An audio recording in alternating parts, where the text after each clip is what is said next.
क्रोध आए तुम उस पर तुरंत विजय पा लो। क्रोध जो है वो एक रोग है, मानसिक रोग है। जब ये क्रोध पैदा होता है तो जीवन की पूरी शांति को खत्म कर देता है, सारे सुख खत्म हो जाते हैं, हमारी सजगता टूट जाती है और हम हिंसा पर उतारू होते हैं, हमारी वाणी बिगड़ जाती है, हम कटु बोलने लगते हैं। क्रोध आएगा तो आप बुरा बोलने लगोगे, क्रोध आएगा तो हिंसा करोगे, मार पिटाई करोगे, क्रोध आएगा तो आपका स्वभाव भी बिगड़ जाएगा। और स्वभाव बिगड़ जाना, मारपीट करना, गाली देना, ये दुख का आमंत्रण है।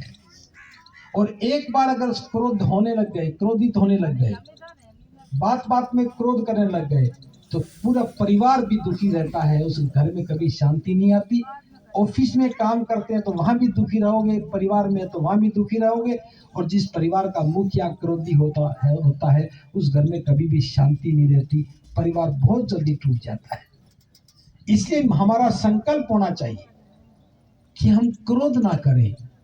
अगर किसी वजह से क्रोध आ भी जाए तो उस पर तुरंत विजय पा ले, क्रोध को आगे ना बढ़ने दें, समझ जाएं, संभल जाएं और क्रोध को शांत कर लें। क्रोध पर विजय पा लेंगे तो कभी भी घर में झगड़े और कलह नहीं होंगे। छोटी छोटी बात पर मन में गांठें बन जाती हैं, उन बातों को याद कर करके हम दुखी होते हैं। दुख ज्यादा होता है तो हम क्रोध करने लगते हैं, बिना बात ही हम उल्टा सीधा बोलने लगते हैं और संबंध टूट जाते हैं। संबंध अहंकार से टूटते हैं और क्रोध भी अहंकार से ही पैदा हुआ है। अब अहंकार रोग था, संबंध टूट गए, परिवार बिगड़ गए, भाई भाई के संबंध टूट गए, जीवन साथी के संबंध टूट गए, कारोबार चौपट हो गया, एक अहंकार और क्रोध के पीछे। अगर ये बात समझ में आ जाए, धम्म का अभ्यास करते करते हम क्रोध से मुक्ति पा लें, तो आप देखेंगे कि जीवन में दुख आने का कोई रास्ता ही नहीं बचा और ये हमारे जीवन मूल्य बन जाए। हम बुद्ध के अनुयायी हैं तो हमारे जीवन मूल्य होने ही चाहिए। माता पिता की सेवा करूंगा, कुल के मुखिया का सम्मान करूं, वाणी मधुर हो, परिवार को सुखी करने के सबसे मजबूत साधन है। और जब हम अपने माता पिता की स्मृति में कोई काम कर रहे हैं तो हमें हमेशा याद रहना चाहिए कि मैंने अपने माता पिता की सेवा की, मैं अपने माता पिता का सम्मान करता रहा, कुल के मुखिया का सम्मान करता रहा। जब हम इस प्रकार के आयोजन करते हैं तो हम अपने जीवन मूल्यों को तराशने का काम करते हैं। इस अवसर पर मैं एक बात और कहना चाहूंगा, हालांकि ये परंपराओं में नहीं है, फिर भी मैं बता रहा हूं।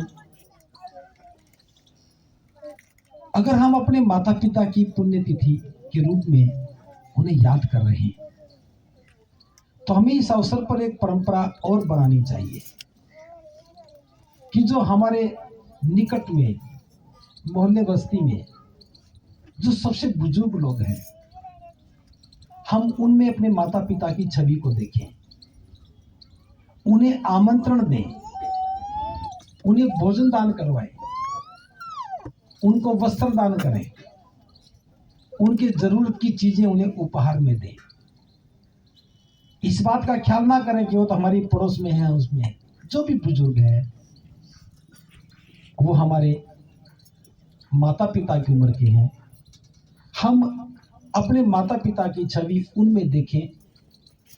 हम अपने माता पिता को उनके जाने के बाद कुछ नहीं दे सकते, लेकिन जो बुजुर्ग हैं, जो कुल के मुखिया की भूमिका में है, हम उनको इस अवसर पर सम्मान देने की शुरुआत करें। जब ऐसा करेंगे तो समाज में एक जीवन मूल्य बनेगा। हर घर में कोई किसी न किसी के पिता की, माँ की, दादा की, दादी की पुण्यतिथि आएगी और बुजुर्गों को सम्मान मिलेगा। बुजुर्गों को सम्मान मिलेगा तो वृद्ध आश्रम की उपयोगिता खत्म हो जाएगी और ये परंपरा बुजुर्गों के सम्मान से शुरू होकर के जीवन में सुख शांति का आधार बन जाएगी। जब भी कोई समाज में संकट आता है तो बुद्धिजीवियों का फर्ज बनता है कि वो समाज को दिशा देने का काम करें।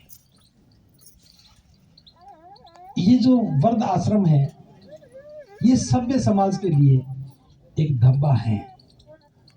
जिस माता पिता ने संतान को पाल पोस के बड़ा किया और आखिरी समय में जब उन्हें सहायता की जरूरत थी, तब हमने उन्हें बेसहारा बना दिया, ये जीवन मूल्य गिर जाने का परिणाम है।